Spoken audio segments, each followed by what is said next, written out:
जय श्री गणेशाय नमः। नमस्कार दर्शकों, सुनते हैं गणेश जी महाराज की एक पौराणिक कथा। एक बार देवी तुलसी विवाह हेतु वर ढूंढने के लिए तीर्थ यात्रा पर निकली थी और ढूंढते ढूंढते वह गंगा किनारे पहुंच गई। उस समय गणेश भगवान गंगा किनारे तप कर रहे थे। उन्हें देखते ही देवी तुलसी उन पर मोहित हो गई और उनके मन में गणेश भगवान से विवाह की इच्छा उत्पन्न हुई। फिर देवी तुलसी ने गणेश जी के पास जाकर उनका ध्यान भंग कर दिया। आंख खोलने के बाद गणेश भगवान के सामने देवी तुलसी खड़ी थी, लेकिन सामने एक स्त्री है, इसलिए अपने क्रोध को नियंत्रण में रखकर गणेश भगवान ने पूछा, आप कौन है देवी और मेरा ध्यान भंग करने का क्या कारण है? तो जवाब में देवी तुलसी ने अपने परिचय के साथ गणेश जी से विवाह की बात कर ली।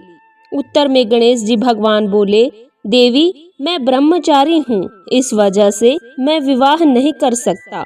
अपने विवाह प्रस्ताव के लिए ना सुनने के बाद देवी तुलसी क्रोधित हो गई और उन्होंने गणेश जी को श्राप दे दिया कि उनका ब्रह्मचार्य टूटेगा और उनके 2 विवाह होंगे। इस बात पर गणेश भगवान भयंकर क्रोधित हो उठे, क्योंकि एक तो वह स्त्री है, इसलिए ध्यान भंग करने पर भी गणेश जी ने कुछ नहीं कहा और इतनी विनम्रता से बात करने पर भी उन्हें श्राप दिया गया। फिर गणेश जी ने भी देवी तुलसी को श्राप दिया कि तुम्हारा विवाह शंखचंड नाम के असुर के साथ होगा। एक देवी होकर भी उनका विवाह एक राक्षस से होगा। यह जानकर देवी तुलसी विचलित हो गई और विनायक जी से इस कठोर श्राप से मुक्ति दिलाने की क्षमा याचना करने लगी। फिर गणेश जी को तुलसी देवी पर दया आ गई।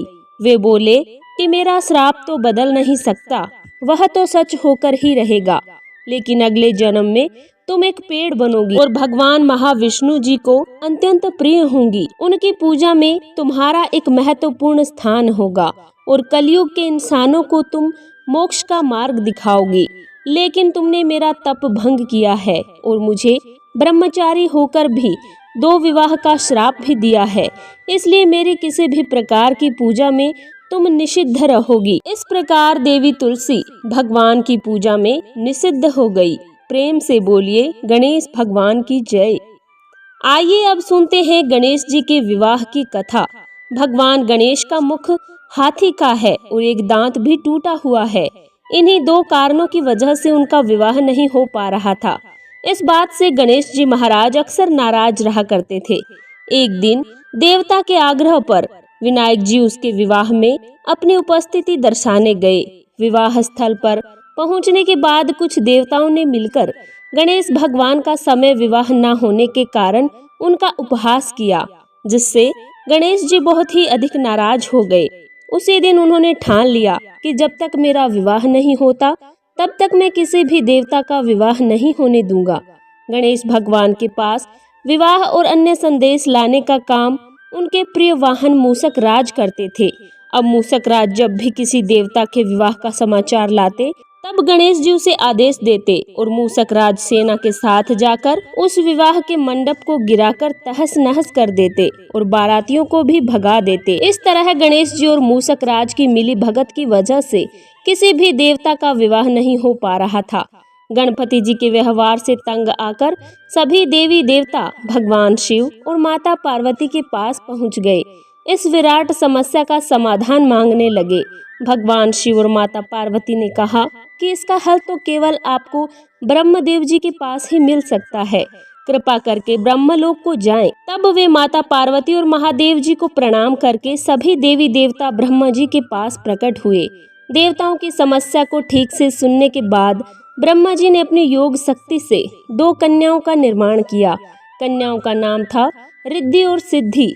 वह दोनों ब्रह्मा जी की मानस की पुत्रियां थी। उन्हें लेकर ब्रह्मा जी गणेश महाराज के पास गए और उनसे अपनी पुत्रियों को ज्ञान एवं शिक्षा प्रदान करने का निवेदन करने लगे।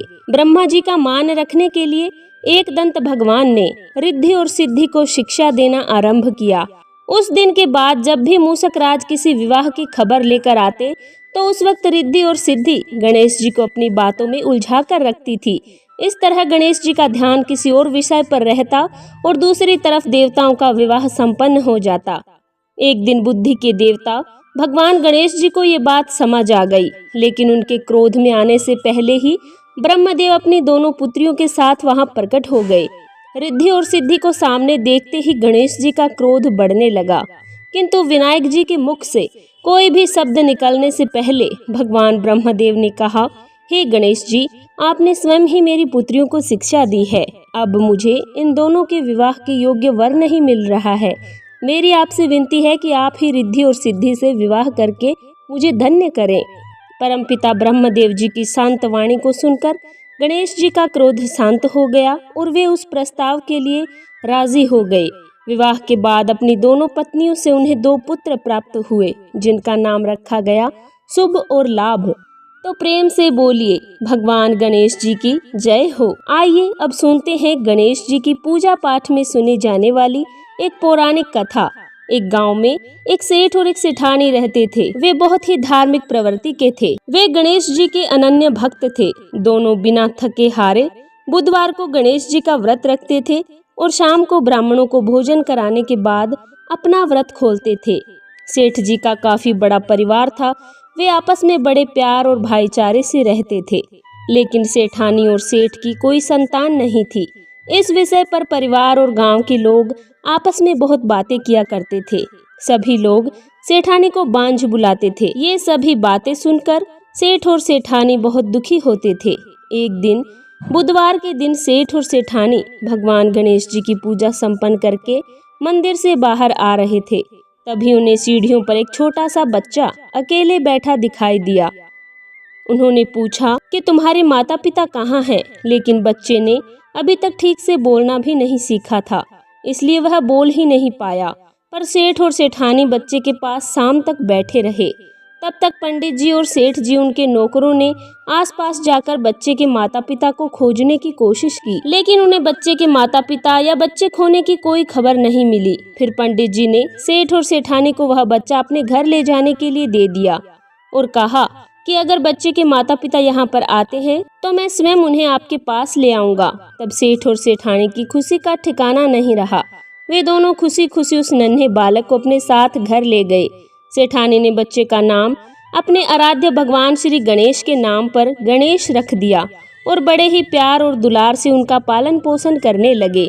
कुछ दिनों के बाद उसी गांव में एक ठग पति पत्नी आए। उनका इरादा गांव के सबसे अमीर आदमी को ठगने का था। वे दोनों ठग गणेश मंदिर की सीढ़ियों पर बैठकर सोच विचार कर रहे थे। तभी वहां पर पंडित जी आ गए और गांव में अनजान लोगों को दिखते ही उन्होंने पूछा कि क्या आपका बच्चा खो गया है? दोनों चोरी चकारी के लिए बहाना ढूंढ रहे थे, इसलिए उन्होंने तो तुरंत ही हाँ कह दिया। तब पंडित जी ने कहा कि चिंता की कोई बात नहीं है, आपका बच्चा एक सेठ जी के घर पर पल रहा है। पंडित जी उन दोनों ठग को सेठ जी के घर पर ले गए और कहा कि गणेश जी के माता पिता आ गए हैं। ये खबर सुनकर सेठ और सेठानी बहुत दुखी हुए। सेठ जी ने उन दोनों पति पत्नी को एक रात के लिए अपने अतिथि गृह में ठहराया। अब दोनों ठग मौके की फिराक में थे। उसी रात सभी लोगों के सो जाने के बाद वे ठग एक एक करके सभी कमरों की तलाशी करने लगे। फिर वे दोनों तिजोरी वाले कमरे में पहुंचे। छानबीन के वक्त होने वाली छोटी मोटी आवाजों से सेठ जी का एक नौकर जाग गया और आवाज की दिशा में तिजोरी वाले कमरे के नजदीक आया। उसने चुपके से जब अंदर झांक कर देखा तो दोनों ही मेहमान कीमती सामान चुरा रहे थे। नौकर ने ये देखते ही धीरे से उस कमरे की बाहर से कुंडी लगाई और चोर चोर बोलकर पूरे घर में हल्ला मचा दिया। शोरगुल की आवाज सुनते ही सभी लोग इकट्ठा हो गए। तब सेठ जी ने उन दोनों चोर पति पत्नी को कमरे से बाहर निकाला और सुबह ही पंचायत में हाजिर किया। सेठ जी ने सरपंच जी को पूरा मसला बताया और कहा कि ये दोनों तो चोर हैं, अब हम पुत्र गणेश को इन दोनों को नहीं देंगे। लेकिन वे दोनों ठग पति पत्नी अपनी जिद पर अड़ गए और बच्चे को ले जाने की जिद करने लगे। सरपंच जी ने इस गंभीर समस्या का एक तोड़ निकाला। उन्होंने सेठानी और दूसरी औरत को गणेश जी के सामने खड़ा किया और कहा कि जिसके भी आंचल से दूध की धार गणेश के मुंह में जाएगी वह गणेश ही उसके पास रहेगा। फिर वे दोनों अपने अपने आंचल मुंह के सामने फैलाकर खड़ी हो गई। सेठानी जी मन ही मन भगवान गणेश का नाम जाप कर रही थी। देखते ही देखते भगवान गणेश की कृपा से सेठानी के आंचल से दूध की धार गणेश जी के मुंह में गिरी और इस तरह बालक गणेश सेठ और सेठानी के साथ हमेशा के लिए रहने लगा। बोलिए गणेश जी महाराज की जय हो।